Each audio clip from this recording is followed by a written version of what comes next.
Assalamualaikum warahmatullahi wabarakatuh. Bismillah, alhamdulillah, wassalatu wassalamu ala sayyidina Muhammad Rasulillah wa ala alihi wa sahbihi wa man tabi'a sunnatahu wa jama'atah min yaumina hadza ila yaumil ba'si wan nahdah. Rabbi shrah li sadri wa yassir li amri wahlul 'uqdatam min lisani yafqahu qawli, amma ba'du.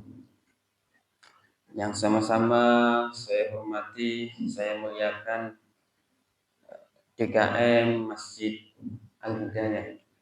Al-Hidayah, lingkungan SDM dan seluruh jajaran-jajaran karyawan-karyawan dan perangkat-perangkatnya. Dan saya hormati, yang saya muliakan seluruh jamaah ibadah sholat zuhur pada siang hari ini. Mudah-mudahan langkah kita untuk tetap thalabul ilmi, menuntut ilmu di hari Senin ini menjadikan kita mendapatkan rahmat dan berkah tersendiri dari Allah Subhanahu wa taala. Insyaallah untuk kajian kita pada siang hari ini akan membahas tentang kajian fikih kitab Al-Iqna' Halli Al-Fadhi Abi Syuja', kitab yang menjadi syarah penjelasnya kitabnya Imam Abu Syuja'. Kenapa fikih ini menjadi sangat penting di dalam kehidupan kita? Fikih ini tidak hanya berbicara tentang tata cara atau aturan-aturan ibadah keseharian kita, tetapi fikih juga membahas tentang muamalah, membahas tentang bagaimana membangun kemaslahatan umat, membangun ekonomi. Semua dibahas dalam kitab fikih, asalkan kita memahami fikih secara mendalam dan mendasar sampai ke akar-akarnya. Nah, hal pertama, ilmu pertama yang wajib umat muslim itu pelajari, yakni ada 3 tingkatan. Yang pertama itu ilmu tauhid, ilmu untuk mengetahui zat-zat Allah beserta sifat-sifatnya. Jadi ada 3 ilmu yang harus dipelajari oleh kaum muslimin tentang kearifan lokal, melalui pendekatan budaya, melalui pendekatan sisi emosional masyarakat Nusantara waktu itu. Nah, ini semua ada kaitannya dengan ilmu tauhid, fikih, dan tasawuf. Makanya saat kita berkunjung ke Masjid Agung Demak, pasti di antara kita pernah berkunjung Masjid Agung Demak ya. Waktu itu Kesultanan Demak Bintoro. Itu kubah masjidnya. Nah, segitiga ini ada 3 tingkatan, 1, 2, 3. Seperti masjid-masjid pada Kesultanan Demak waktu itu. Maksudnya apa? Maksudnya yang pertama ini iman. Jadi mempelajari ilmu tauhid berkaitan dengan keimanan kita. Itu pondasi yang pertama yang dibentuk, yang dibangun oleh kita kaum muslimin, yakni pondasi keimanan. Itu pondasi yang pertama. Terus pondasi yang kedua yaitu pondasi keislaman. Keislaman ini melahirkan berbagai dialektika, bahkan melahirkan berbagai pembahasan keilmuan, di antaranya ilmu fikih. Jadi keimanan melahirkan ilmu tauhid, keislaman melahirkan ilmu fikih, dan yang ketiga ihsan. Ihsan itu pembersihan hati, penyucian jiwa yang melahirkan ilmu yang kita ketahui bernama ilmu tasawuf. Ilmu tasawuf itu pembahasan tentang sabar, syukur, qanaah, zuhud, tentang hifdzun nafas, tentang menahan hawa nafsu. Itu pembahasan tasawuf. Nah, dikatakan di dalam beberapa riwayat Imam Malik pernah mengatakan, man tasawwafa wala tafaqquha faqad tazandak. Barang siapa yang mempelajari ilmu tasawuf tanpa mempelajari ilmu fikih terlebih dahulu, maka dia berpotensi menjadi kafir zindik. Artinya dia tidak paham tata cara wudhu yang benar, tata cara sholat yang benar, syarat rukunnya wudhu, syarat rukunnya sholat, tata cara puasa, tata cara haji, dan ibadah-ibadah muamalah yang lain, buyuk, jual beli yang benar, transaksi yang sah menurut syariat, itu tidak mengetahui, tiba-tiba langsung belajar ilmu tasawuf, tiba-tiba langsung belajar ilmu spiritual, tiba-tiba langsung mencari guru-guru spiritual tanpa dia mengetahui pondasi-pondasi pokok keagamaan. Nah, ini berpotensi menjadi kafir zindik. Dengan belajar fikih, nanti jadinya orang yang apatis, artinya orang yang hanya berpasrah diri kepada Allah tanpa adanya usaha, tanpa adanya ikhtiar. Nah, maksudnya fikih di sini yaitu usaha ikhtiarnya manusia. Jadi kita usaha ikhtiar maksimal atau nalar fikih, urusan hasil kita pasrahkan kepada Allah. Ini ranahnya tasawuf. Jadi kalau belajar tasawuf harus melalui sudah selesai terlebih dahulu belajar fikih.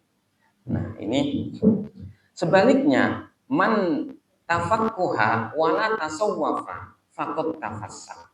Tetapi orang yang belajar fikih saja tanpa belajar tasawuf, maka dia akan cenderung menjadi orang yang fasik.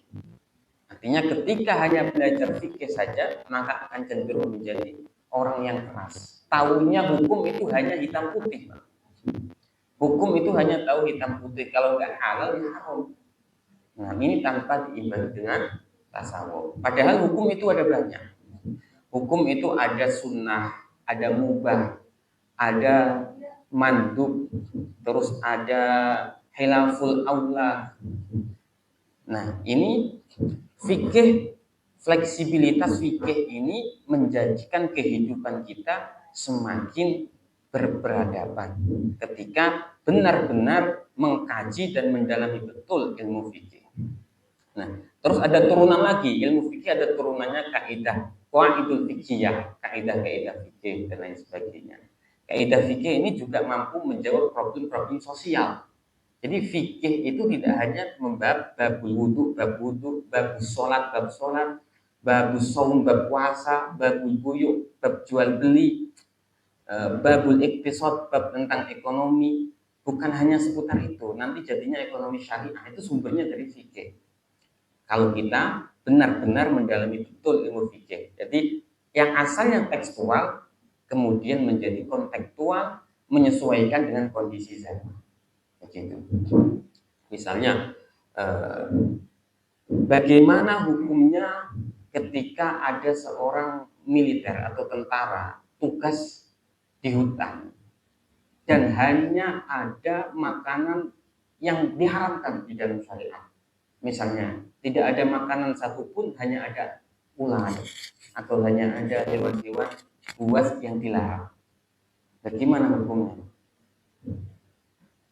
Hukumnya ad-darurat tubihul mahdzurat. Ada kaidah di dalam keadaan tertentu, di dalam keadaan yang mendesak, tubihul mahdzurat itu mampu menjadikan sesuatu hal yang haram menjadi boleh atau menjadi halal. Misalkan seorang tentara tadi tugas di tengah hutan, kalau dia tidak makan bisa mati, kecuali di situ buru ular atau harimau atau hewan-hewan yang jelas dilarang dalam syariat, maka hukumnya boleh memakan ular, boleh memakan hewan-hewan yang dilarang selama dalam keadaan darurat. Dan makannya juga tidak berlebihan sesuai dengan kadar energi kekuatan dalam tubuh. Nah, ini kelonggaran-kelonggaran dalam fikih ini itu termaktub dalam qaidul fiqhiyah, kitab kaidah-kaidah fikih. Terus ada lagi kaidah fikih yang membahas tentang kepemimpinan. Kepemimpinan. Misalnya ada kasus, ada dua orang pemimpin, mau nggak mau kita harus memilih di antara keduanya, Pak. Dan dua pemimpin ini sama-sama efek negatifnya lebih besar, sama-sama buruknya. Misalnya sama-sama buruknya. Gimana sikap kita, Pak? Bagaimana fikih memandang itu? Apa golput gitu? Di dalam soal memilih kepemimpinan itu hukumnya kita tetap harus memilih walaupun benar-benar pemimpin yang buruk. Tetapi ketika hanya ada dua pemimpin dipilih, idza ta'aradul mafsadatani quddima ahfuhuma. Dua orang pemimpin ini sama-sama buruknya, sama-sama memiliki efek negatifnya. Yang apabila terpilih maka akan menjadikan efek-efek negatif itu menyebar di masyarakat. Misalnya, kita harus tetap memilih. Memilihnya bagaimana?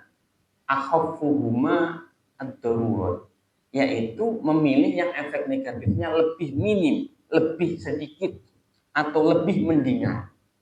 Nah, makanya hukum golput itu aslinya tidak diperbolehkan.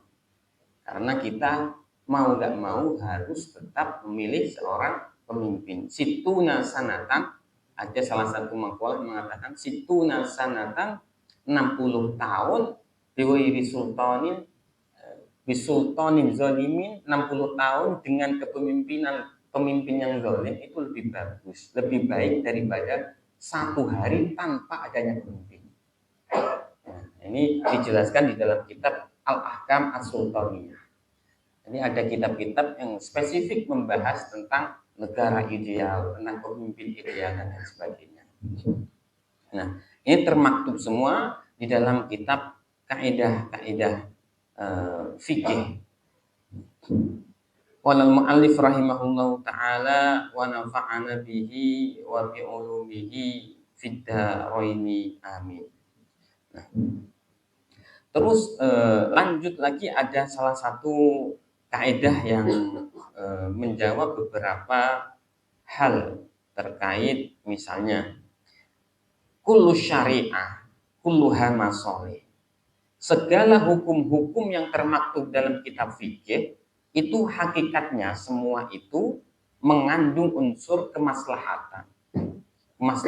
Misalnya, kenapa fikih melarang hukum minum khamr?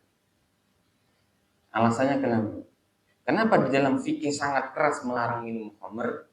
Kullu muskirin khamrun. Segala sesuatu yang memabukkan itu dianggap khamr. Wa kullu khamrin haramun, dan setiap khamr hukumnya haram. Jadi natijah puncaknya kullu muskirin haram. Segala sesuatu yang memabukkan itu hukumnya juga haram. Nah, kenapa Islam sangat bersikeras untuk melarang khamr? Satu, karena hifdzun nafs wa hifdzul akal. Islam ingin menjaga kemurnian daripada akal sehatnya manusia. Makanya di dalam hukum-hukum fikih itu justru menjadi salah satu pondasi kuat daripada ajaran-ajaran Islam. Karena segala yang termaktub di dalam kitab fikih itu puncaknya untuk kemaslahatan umat manusia. Kullu syari'ah kulluha masolih. Setiap hukum halal haram itu hakikatnya membawa kemaslahatan. Nah, misalnya keharaman terkait khamr itu karena Islam ingin menjaga akal sehatnya manusia. Keharaman terkait zina, kenapa zina dilarang dalam Islam? Karena Allah ingin menjaga DNA kita agar tetap tersambung dengan DNA kakak nenek kita. Makanya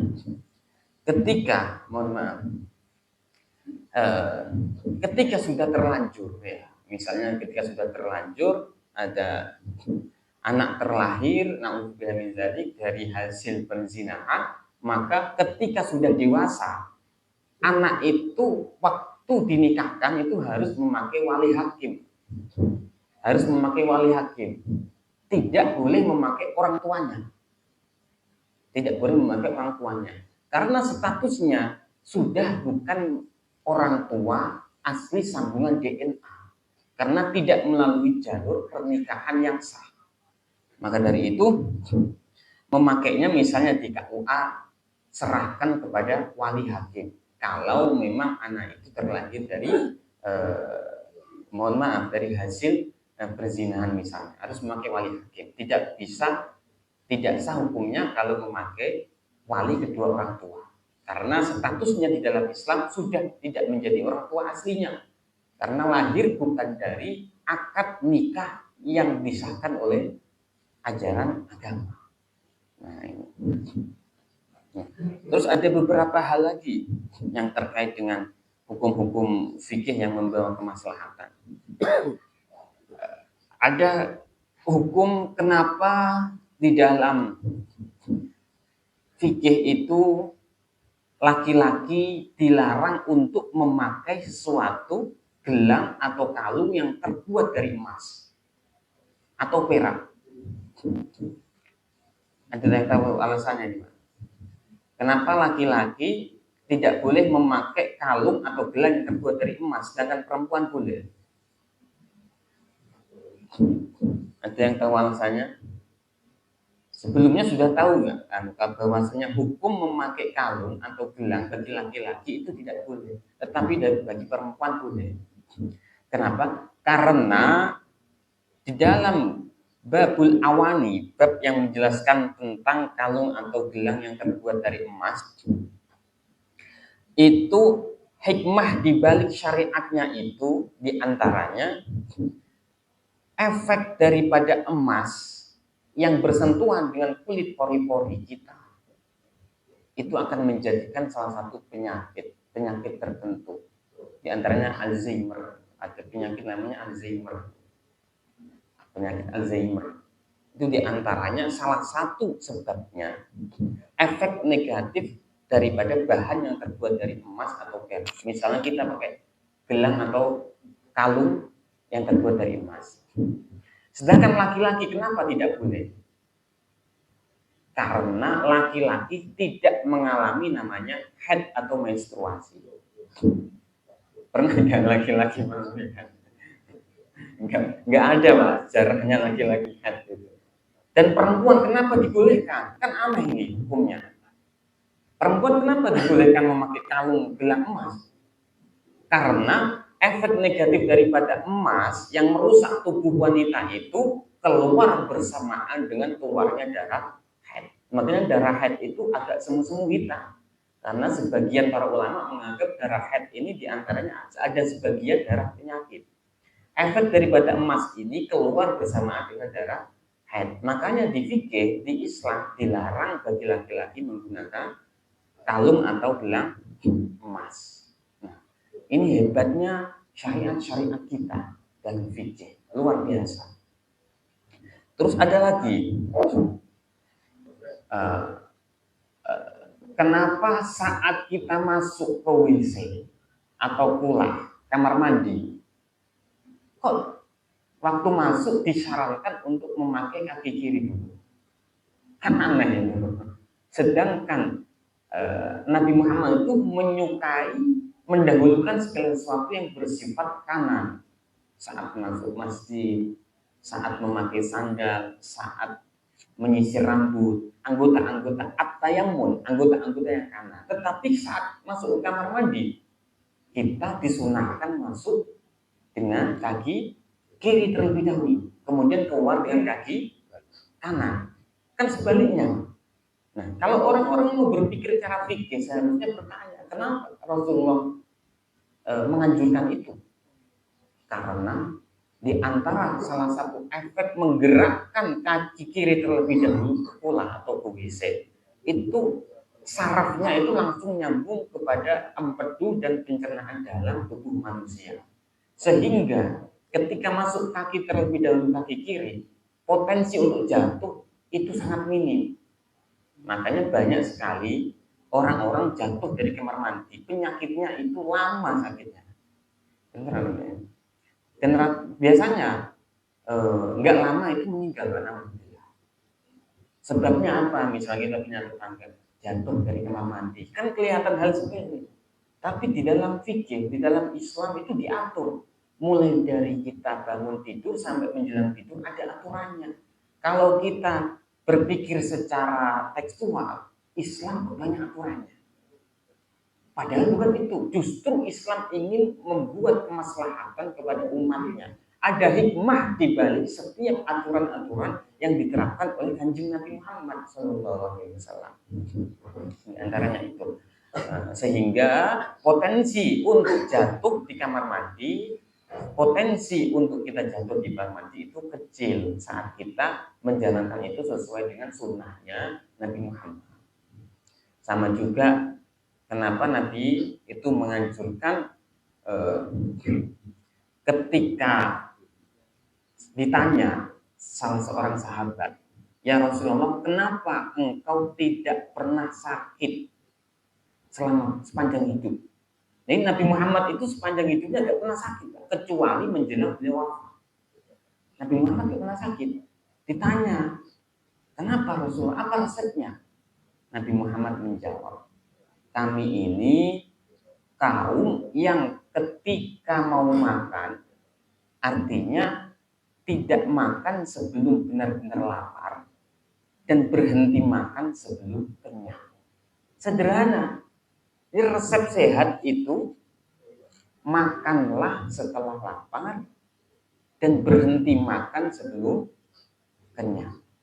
Kenapa? Secara medis banyak penyakit itu asalnya dari perut, dari makanan.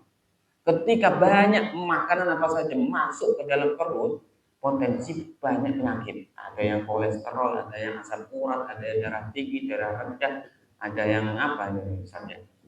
Banyak sekali. Maka Nabi memberikan resep sehat itu sederhana. Makanlah setelah lapar. Kalau kita lapar, baru makan. Dan berhenti sebelum kenyang. Tapi pertanyaannya paling ujian berat itu kalau makanannya enak. Kalau makanannya enak, kenyang masih diterusin aja. Terus salah satu hikmah syariat yang lain diantaranya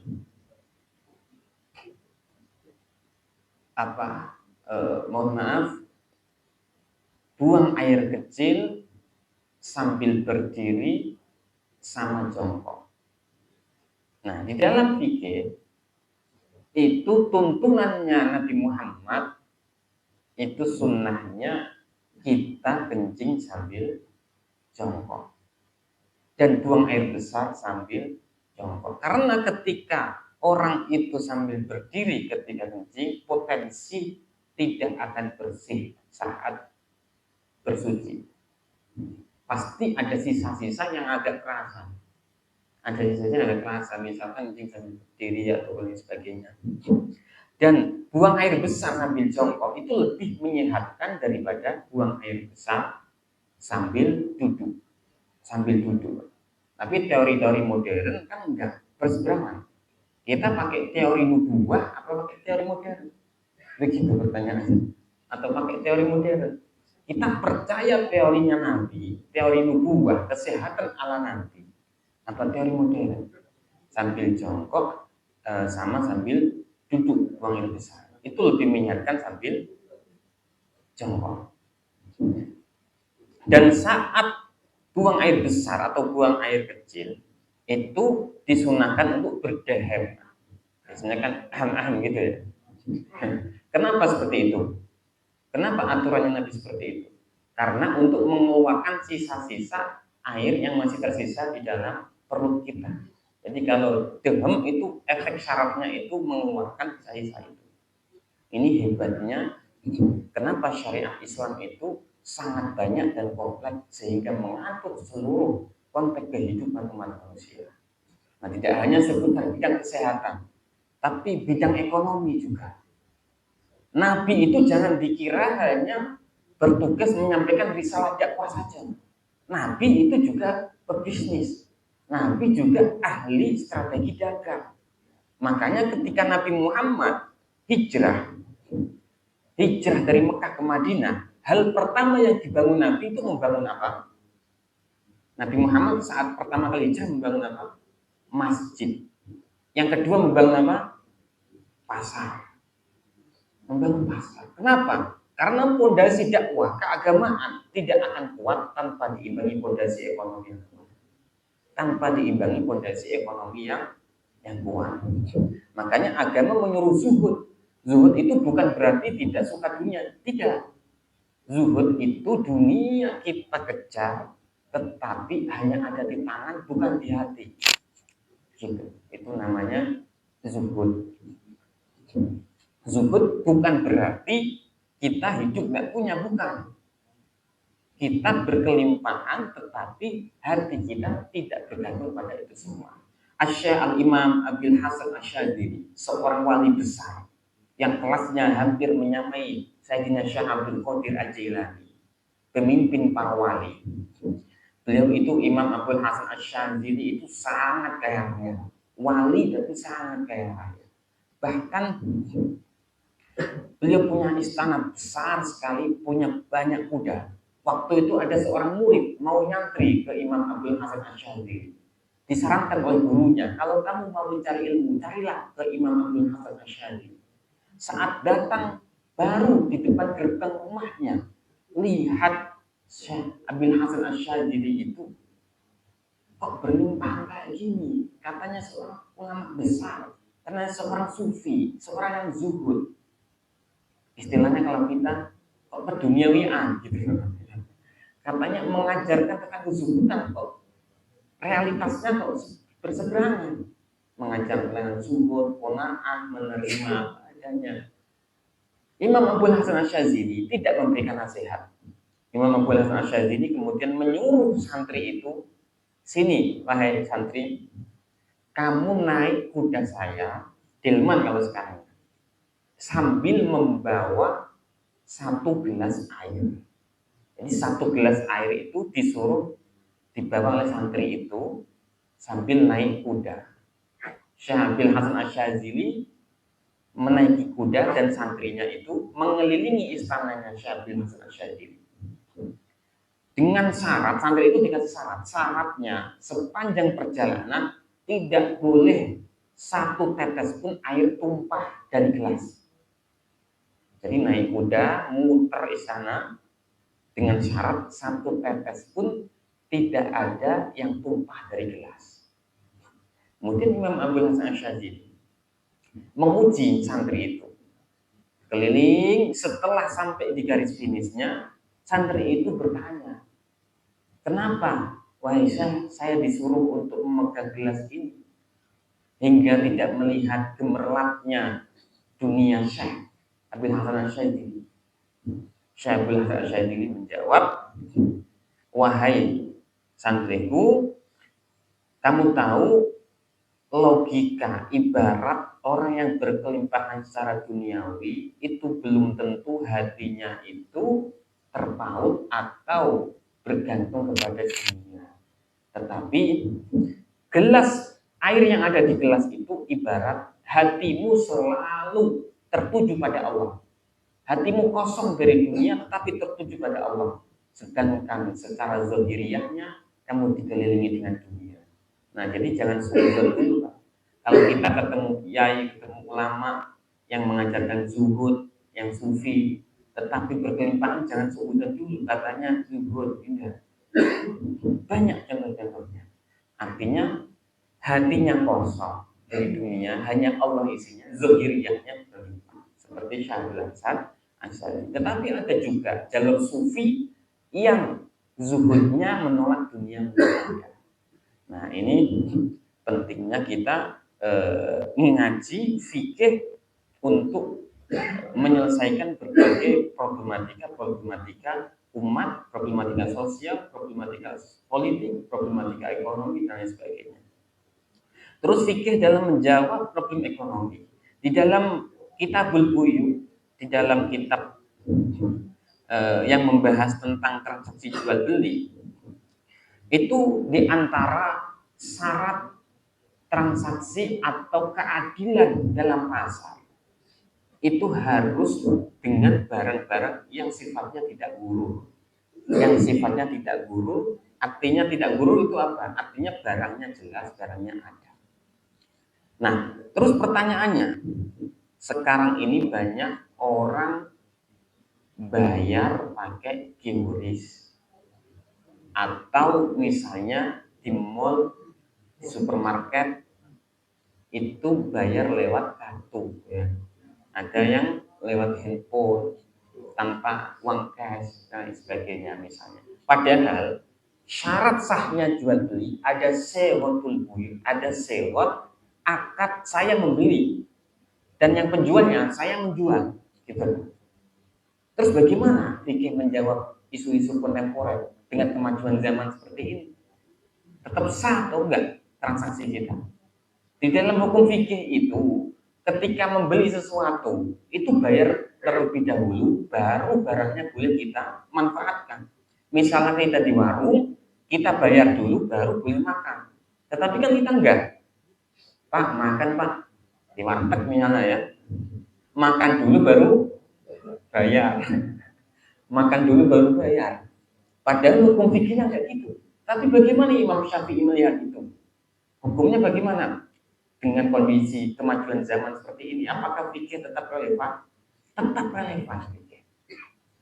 Sebagian ulama ahli fikih, terutama mazhab Syafi'iyah, itu menganggap bahwasanya selama tarodin anhu bainal mushtari wal bai, ada sisi kerelaan antara penjual dan pembeli, maka di situ dianggap jual belinya sah.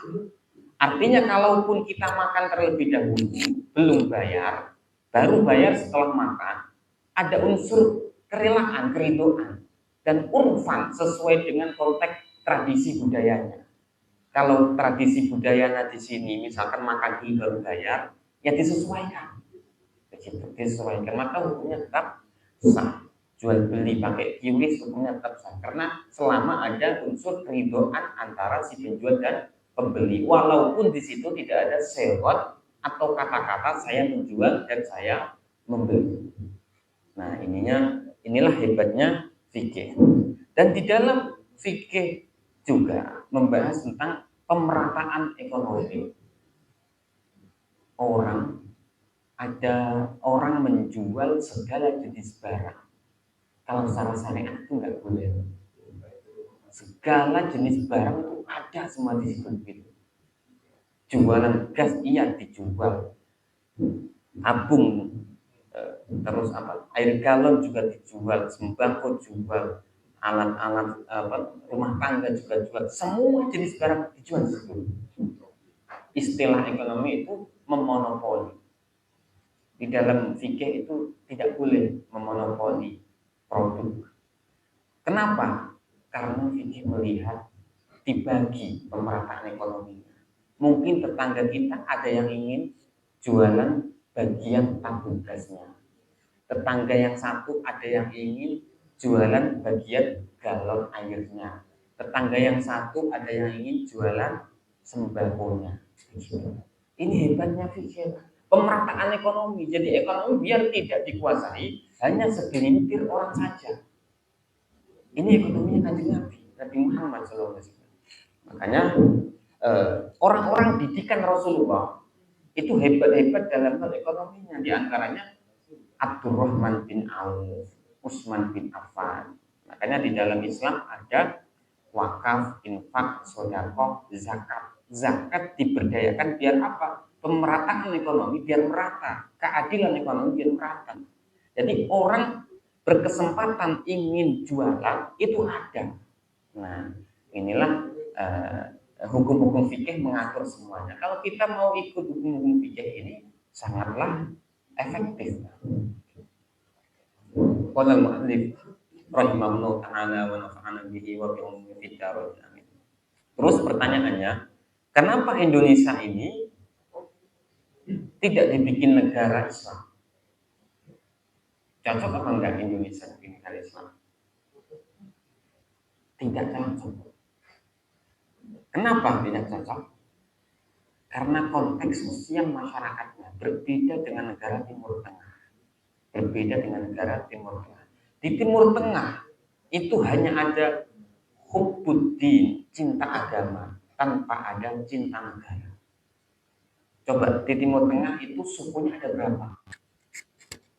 Suku Arab, suku Kurdi. Sukunya tidak sebanyak Indonesia. Bahasanya pun tidak sebanyak Indonesia. Jadi tidak bisa disamakan hukum yang ada di Indonesia dengan hukum yang ada di Arab. Makanya kita mengikuti ulama-ulama mazhab Syafi'i yang ada di Indonesia tanpa harus berkiblat kepada ulama-ulama yang mazhabnya berbeda.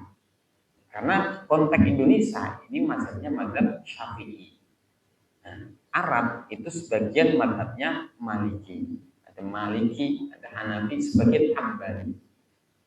Bagian Hambali. Makanya fikihnya fikih Syafi'i, bukan Syafi'i, bukan fikih Maliki. Gitu. Malaysia, Singapura, Thailand itu fikihnya fikih Syafi'i.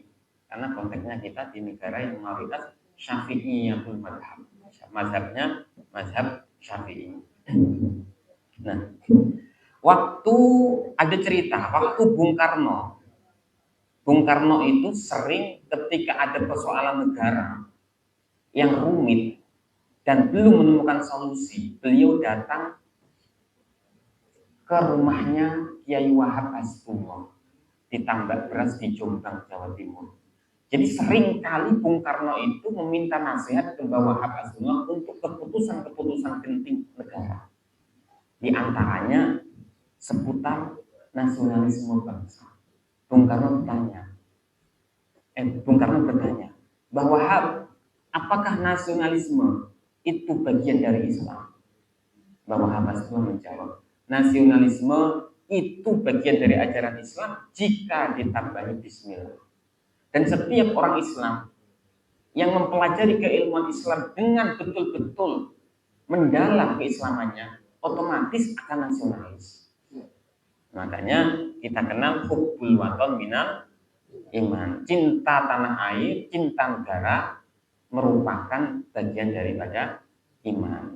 Kenapa di Timur Tengah saat ini masih berperang, padahal sukunya sedikit, bahasanya juga bahasa Arab, unsur-unsur kesamaannya banyak. Kenapa berperang? Karena hanya ada cinta agama tanpa cinta negara. Sedangkan kita potensi konfliknya sangat rawan.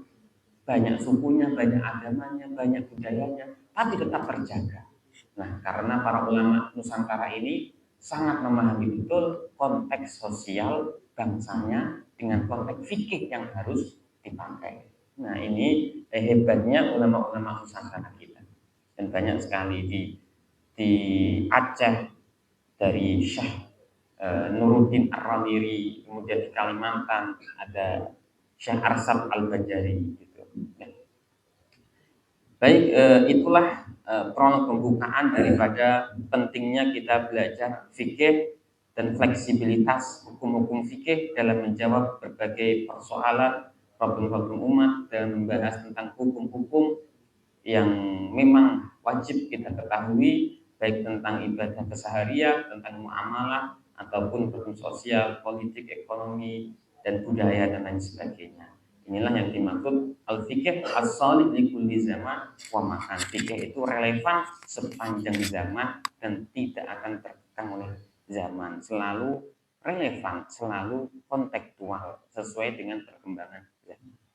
Baik, sebelum saya tutup, kira-kira ada yang mau didiskusikan dan ada yang mau ditanyakan?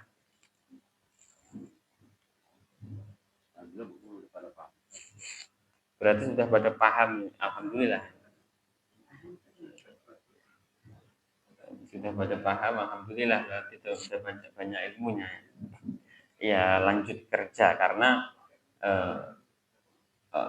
laisal jihad ayat ribar rajul bisayfihi.